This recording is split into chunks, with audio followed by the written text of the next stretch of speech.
Rhea মিলনি মাধ্যমিক বিদ্যালয়ের ষষ্ঠ শ্রেণীতে ভর্তি করার পরপরই যাতে বাইরে খেলাধুলা করতে যেতে না পারেন এজন্য বাড়িতে দেওয়া হলো 4 জন প্রাইভেট শিক্ষক।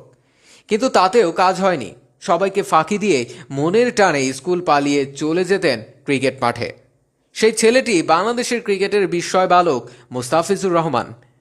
2015 সালের 18 জুন ভারতের বিপক্ষে প্রথম ওয়ানডেতে নিজের অভিষেকেই 5 উইকেট নিয়ে বাংলাদেশের বিজয় নিশ্চিত করেন, হন ম্যান অব দ্য ম্যাচ।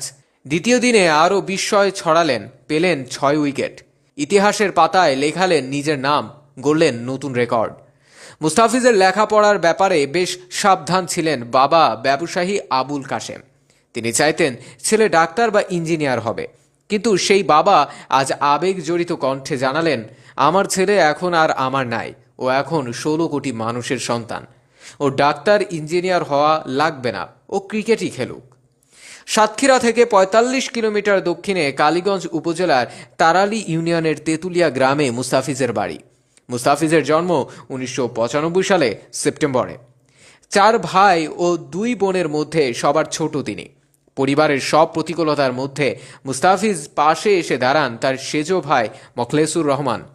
তিনি নিজ হাতে গড়ে তুলেছেন আজকের মুস্তাফিজকে। স্কুল পালানো মুস্তাফিজ এখন বাংলাদেশের গর্ব।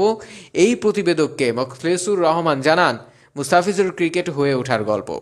তিনি ও মেজো ভাই জাকির হোসেন গ্রামের টেনিস বলে ক্রিকেট খেলতেন। 10-12 বছর বয়স থেকে মুস্তাফিজও তাদের সঙ্গী হন। গ্রামের তেতুলিয়া মাঠে এক খেলায় তারা 3 ভাই খেলেছেন।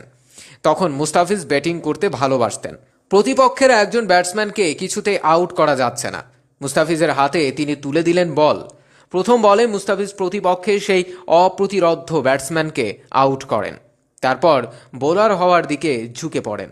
মুখলেসুর রহমান, মুস্তাফিজের সেজো ভাই মুখলেসুর রহমান প্রতিদিন ভোর রাতে তেতুলিয়া থেকে 45 কিলোমিটার দূরে মোটরসাইকেলে করে সাতক্ষীরা নিয়ে আসতেন প্রশিক্ষণের জন্য। অনূর্ধ্ব 14 হয়ে অনূর্ধ্ব 17 দলে খেলে ধারাবাহিকভাবে সফল হয়েছেন মুস্তাফিজ। এরপর এলেন ঢাকার শেরেবাংলা স্টেডিয়ামে ফাস্ট বোলিং ক্যাম্পে ট্রায়াল দিতে। সেখানে এসে কোচদের নজর কাড়েন।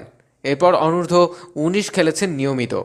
মখলেসুর বলেন, আমার বন্ধু মিলনের পরামর্শে সাতক্ষীরা গণমুখী ক্লাবের ক্রিকেট কোচ আলতাফ ভাইয়ের কাছে নিয়ে যাওয়া হলো।